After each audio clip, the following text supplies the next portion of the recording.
सत्य परेशान हो सकता है लेकिन पराजित नहीं हो सकता. सत्याचाच नेहमी विजय होतो. अरविंदजींना बेल मिळाली त्याबद्दल आम्ही खूप आनंदी आहोत, समाधानी आहोत. खूप अन्याय केजरीवाल यांच्या कुटुंबाने सहन केला आहे. विरोधी पक्षाच्या कुटुंबाने खूप त्रास दिला.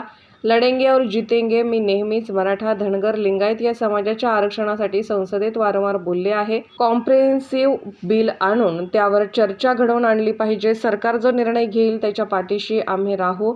ते काळाबरोबर कळेल. Team matters. आम्ही कोणाचा चेहरा घेऊन आम्ही लढलेलो नाही. एखादा वडील मुलीला मारून नदीत फेकून देण्याची भाषा बापाने करणे ही एक प्रकारची भ्रूण हत्याच आहे. हे किती दुर्दैव आहे. म्हणून एका बहिणीला वाचवण्यासाठी जाणे हे माझं कर्तव्यच आहे. सुसंस्कृत महाराष्ट्रात कोणत्या वडिलांना ही भाषा शोभते. अरविंद केजरीवालच्या वरती तुम्ही केले आणि सीबीआयच्या तपास यंत्रणेवरती सत्य परेशान हो सकता है लेकिन पराजित नहीं हो सकता. सत्याचाच शेवटी विजय होतो. त्यामुळे आज अरविंदजींना जी बेल मिळाली याबद्दल आम्ही खूप आनंदी आहोत, समाधानी आहोत. खूप अन्याय त्या कुटुंबावर आणि असंख्य विरोधी पक्षाच्या कुटुंबांवर झालेला आहे. पण लढेंगे और जीतेंगे. काँग्रेस विधानसभा डोळ्यासमोर ठेवून 3 पातळीवर म्हणजे राज्य पातळीवर, जिल्हा पातळीवर आणि तालुका पातळीवर या ठिकाणी प्रस्ताव सादर करते डोळ्यासमोर. सगळेच करतायत. आम्ही आघाडी म्हणून करतोय. काँग्रेसनं वेगळा काही नाही अजिबात नाही. आमचं सगळ्यांचं एकत्र काम चाललेलं आहे. राष्ट्रवादीचे 25 आमदार ठरलेले आहेत. अजित पवार स्वतः निवडणूक लढवणार आहेत. त्यांच्या पक्षाचा अंतर्गत प्रश्न आहे. बारामतीत ते स्वतः उभारणार असं तो त्यांच्या अंतर्गत प्रश्न ना. कोणी लढायचं बारामतीतून ही लोकशाही आहे. प्रत्येक जण ठरवेल कोणी कुठून लढायचं. जिल्ह्यामध्ये इन्कमिंगचा म्हणजे राज्यामध्ये राष्ट्रवादीमध्ये प्रचंड इन्कमिंग सुरू आहे. जिल्ह्यातील एक मोठे नेते राष्ट्रवादीच्या मोठ्या नेत्यांना भेटले. काय पद्धती? रामकृष्ण हरी. घेणार महायुतीमध्ये आता विरोधकच अजित पवार म्हणून निर्माण झालेले आहेत. त्यांच्यावरच टीका आणि तुम्हाला खरं सांगू म्हणजे मी कुणाबद्दल वैयक्तिक बोलत नाही. त्याच्यामुळे बाईट दाखवताना पुरी दाखवा.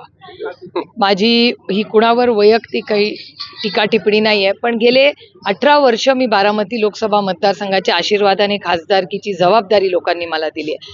आणि खूप वर्ष फार जवळून तेव्हा ते NDA होतं, त्याच्यानंतर मोदी सरकार झालं, आता परत NDA सरकार आलंय. मित्र पक्षांशी ते कसे वागतात हे फार जवळून मी पाहिले. पंजाब असू दे, उत्तर प्रदेशमध्ये असू दे, काश्मीरमध्ये असू दे, मी खूप ओरिसामध्ये असू दे, फार जवळून मी ते सगळं पाहिलेलं आहे. त्याच्यामुळे ते सत्तेमधले जो तो मोठा पक्ष आहे तो काहीही मित्र पक्षांशी करू शकतो हे मी खूप जवळून पाहिलेलं आहे. आरक्षणाचा मुद्दा बाबा सांगितलं की स्वतःचा वडील सोडून त्यांनी नवीन वडील शोधला आहे. हे किती दुर्दैवी आहे. मी आयुष्यात एका वडिलांनी लेकीला नदीत फेकून देईन अशी भाषा सुसंस्कृत महाराष्ट्रात कधीच ऐकलेली नाही. त्याच्यामुळे हे धक्कादायक स्टेटमेंट वडिलांचं होतं. म्हणून एक बहीण म्हणून आमची नैतिक जबाबदारी नाही आमच्या बहिणीसाठी जावं. एखादा वडील ही स्त्री भ्रूण हत्या जशी होते ना तशीच ही लेकीची हत्या होती. आणि हे हत्या करणारे वडील हे दुर्दैवी आहे. हे महाराष्ट्रामध्ये धक्कादायक आहे. एक वडील म्हणतात की लेकीला मी नदीमध्ये फेकून देईन. ही भाषा सुसंस्कृत महाराष्ट्रात एका वडिलांना शोभते. कुठल्या वडिलांना, कुठल्या नात्यात शोभते हो.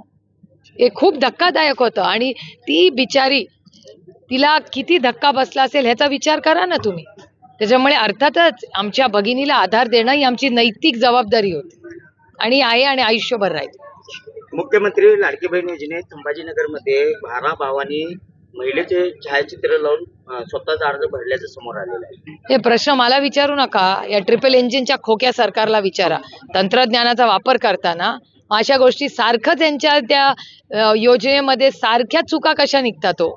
मग ह्यांनी काय केलंय, यांनी डेटा जो कलेक्ट केला तो कसा केला. एवढं तंत्रज्ञान या जगामध्ये आहे, एवढं पण करता येत नाही. इथे ना महिलांना सुरक्षित ठेवू शकतायत, तिथे हिट अँड रनच्या केसेस रोज होत आहेत.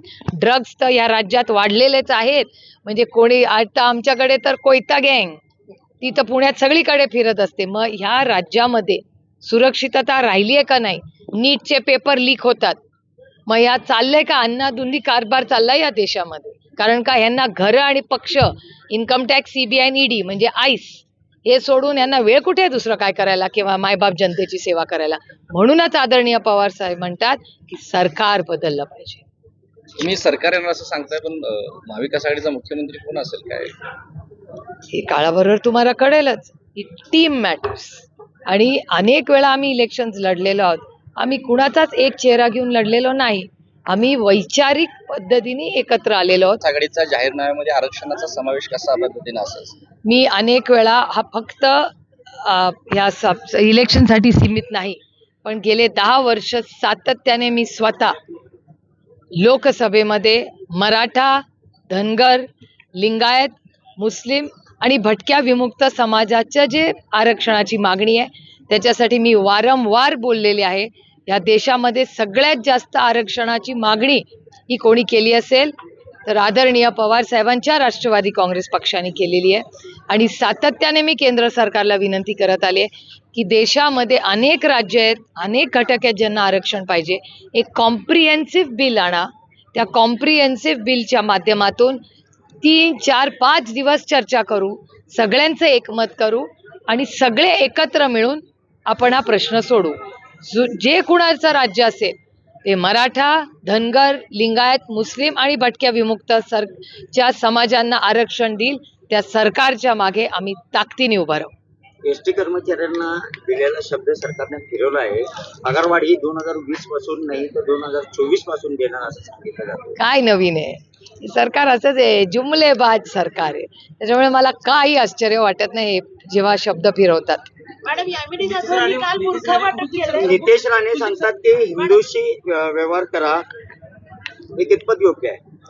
माझ्या वाचनात आलेलं नाही, त्याच्यामुळे मला माहिती नाही. सर्व धर्म समभाव आपण मानायचा नाही असे नितेश राणे सांगतात. मला माहिती नाही बाबा. राहुल गांधींच्या बाबतीत यामिनी बंदी केली होती, परंतु काल मुंबईमध्ये यावर तुमचं comment आहे? यामिनी जाधव यांनी शुल्क वाटप केले. ही लोकशाही आहे. लोकशाहीमध्ये प्रत्येकाला काय करायचा हा अधिकार भारतरत्न डॉक्टर बाबासाहेब आंबेडकरांनी दिलेला आहे.